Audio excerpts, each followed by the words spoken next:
You hear that and you wonder, is she one of these coaches that doesn't believe in the transcendent player? And look, I do believe you have to play as a team, but you have to be fully aware of who your driving force on that team is.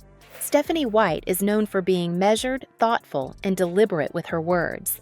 She's a championship coach, a former WNBA player, and someone who understands the nuances of basketball at the highest level. So when she opens her mouth, people listen, especially when her comments ripple across both the WNBA and NBA landscapes. But her latest take? It sent shockwaves through two fan bases at once and left Caitlin Clark supporters clutching their seats.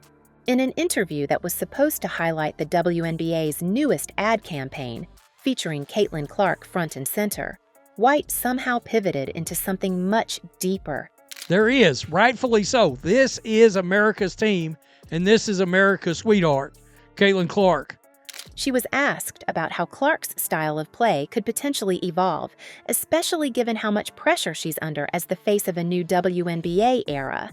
But rather than offering a surface-level answer about her potential or footwork or passing, White dropped a bomb. "She reminds me of Luka Doncic," she said, "and I don't mean that in a flattering way." The room went still. Then she continued, slowly, like she knew exactly what she was about to unleash. "He's generational. Luka's brilliant, but the way Dallas built everything around him, how the offense runs through him exclusively, how everyone else has to adapt, how it's Luka or nothing, that's a cautionary tale. It's not sustainable. And I worry the WNBA is doing the same thing with Caitlin." Playing differently without Luka on the floor. He's a guy who's high usage rate, the ball's in his hands. When he's not on the floor, that ball is moving, it's popping, multiple players get. If those words don't terrify Caitlin Clark fans, they should. Because White wasn't taking a shot at Clark. Far from it. She praised her vision, her confidence, her game-changing ability. But the tone shifted when she started talking about infrastructure, about systems, about what happens when you turn a team sport into a one-woman show and then act surprised when it breaks. "Luka's numbers are crazy," she said. "But how many times have we seen Dallas flame out in the playoffs? And then we ask, why isn't Luka getting it done?" But that's the wrong question.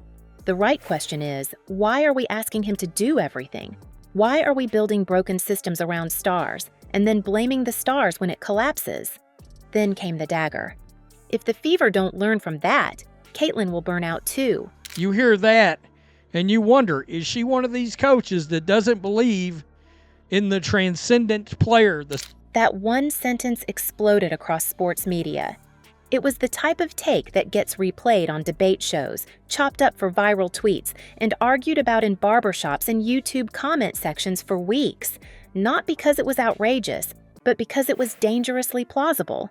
Luka Doncic is a superstar, but even his brilliance hasn't shielded him from the side effects of a franchise hitching every ounce of success to one player. And when you look at Indiana, you start to see the cracks. Caitlin Clark leads the team in touches, in usage, in scrutiny. Every bad shot is her fault. Every missed defensive rotation becomes a think piece. And every game where she scores under 20 points is treated like a national crisis. That level of attention would break most rookies.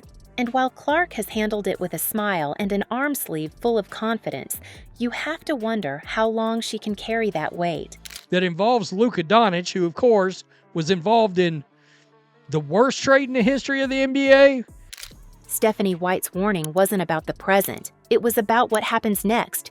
Because the league's pushing her hard, that WNBA ad, it's slick, fast-paced, and undeniably electric.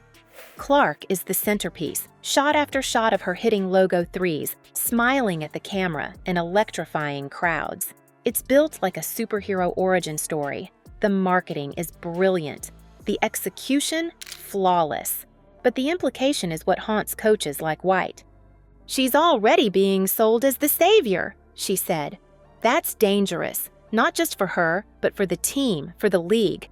We can't repeat the same mistakes the NBA made with players like Luka, players who are transcendent, but who end up isolated because everything revolves around them.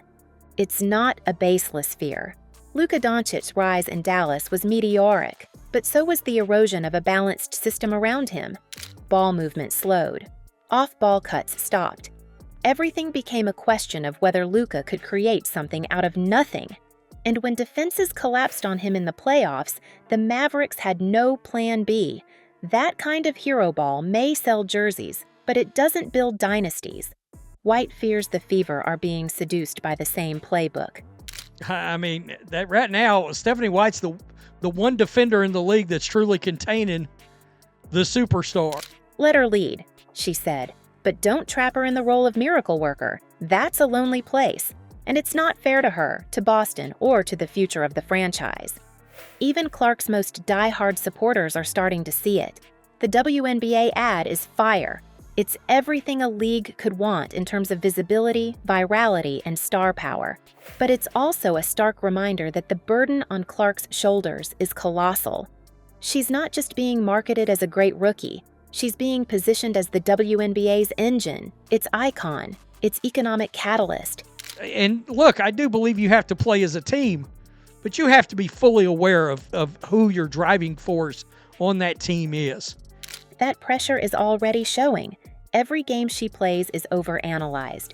Every handshake, every foul, every defensive switch becomes part of the discourse.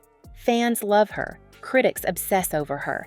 And behind it all, there's the very real danger that we're repeating history in real time. The comparison to Luka hits even harder when you look at their demeanor. Both are competitors. Both are creative geniuses on the court. Both carry themselves with a kind of defiant calm. And both have been asked to do more than any one player should. That Stephanie White's got involving an all-world kind of superstar player like Luka. White's take isn't anti-Clark. If anything, it's a desperate plea to protect her. She's brilliant, she repeated.